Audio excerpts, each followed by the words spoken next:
It was a lovely morning in Greendale. The sun was shining, the birds were singing. Where was Postman Pat? It was long past his time to be up and on his way, but his curtains were closed and his van stood outside. All was silent and still. Then the door opened and Pat looked out.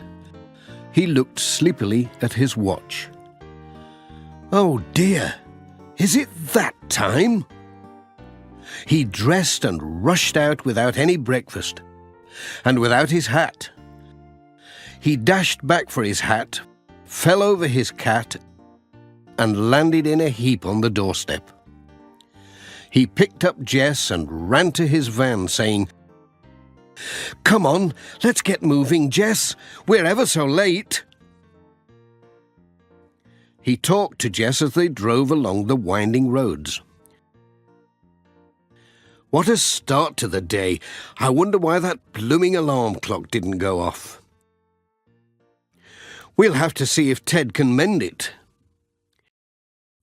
Mrs. Goggins was having a difficult morning too. She was trying to mend a parcel. It was for Ted Glenn. When Pat arrived, he tried to help, but they got all tangled up in sticky tape. What a muddle. "I do wish people would wrap parcels up properly," said Mrs. Goggins. "This isn't a right old mess, and heavy too. I don't know what Ted will say." "It's just one of those days," said Pat. "First I slept in because my alarm didn't go off, then this parcel. Never mind, it's a lovely morning. Cheerio." Pat was on his way. He saw Ted mending a fence on the hillside. "Hello," he said. "There's Ted. I'll give him his parcel before it falls to bits." He stopped and shouted to Ted, "Hi, Ted, there's a parcel for you." Ted came down the hill. Pat passed the parcel to him over the wall.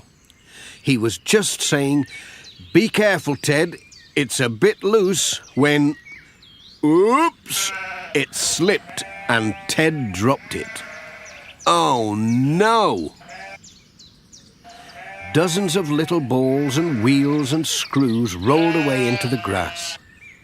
Ted, on his hands and knees, began to scratch and search for them. "Me," he said, "I'll never find them in all this long grass." "Hold on," said Pat, climbing over the wall. "I'll give you a hand." "It's hopeless," said Ted. When Bill Thompson saw them, he came over to see what they were doing. "I have just the thing," he said. It was a large magnet. It picked up all the wheels and balls and screws from the grass. "I hope they're all there," said Pat. "I'll count 'em," said Ted. "Thanks." "Cheerio, Ted." "Cheerio, Pat." Ted said thanks to Bill. "That was real handy." Pat's next stop was at Thompson Ground. Alf was up a ladder mending the barn wall. Pat was just walking under the ladder when Alf shouted, "Look out!" Too late. Alf had dropped his tin of nails. Pat tried to catch it, twisted round, lost his balance, and sat down with a bump, with his hand twisted under him. "Whoop! Ouch!" said Pat. Alf came down the ladder. "You all right, Pat?" "No, I think I've sprained my wrist." "I'll go and get a bandage," said Alf. Then Mrs. Thompson came along. "Dear me, whatever have you been up to, Pat?" "Just in too much of a hurry," said Pat. "Walking under ladders." Mrs. Thompson looked at his wrist. "Now hold still," she said, "and I'll bind it up for you. But you won't be able to drive any more today, you know. You'll have to rest it." "What about all my letters?" said Pat. Sam Waldron arrived in his mobile shop. They told him about Pat's accident. Why don't you put your letters and parcels in my van? Said Sam. We can do our rounds together. And the post will get through after all, said Pat. Thanks, Sam. It's a grand idea. Everyone helped to move the parcels and letters into Sam's van. There's plenty of room, said Sam. Just stack 'em at the back of the van behind the seats. Come on, Jess, said Mrs. Thompson. She put Jess on the seat. You'll be all right in there. Pat climbed in beside Sam and Jess curled up on his knee. Off we go, said Sam. Away they went. What a surprise everyone will get when they see us together, said Pat. And so they did. Pat's hand was still hurting, so they made their first stop at Dr. Gilbertson's house. She had a good look at his hand and said, It's not broken. You'll be all right in a day or two. I'd just give you something to soothe it. She gave him a jar of cream that took the pain away.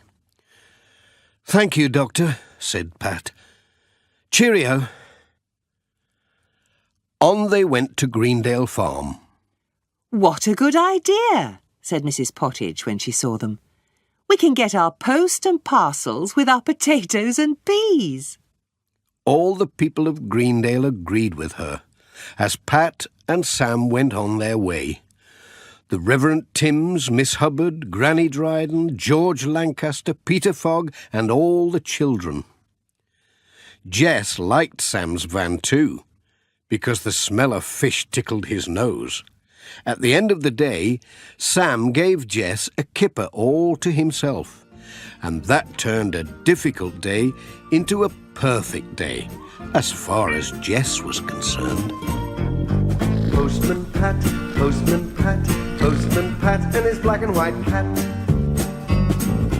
Early in the morning, just as day is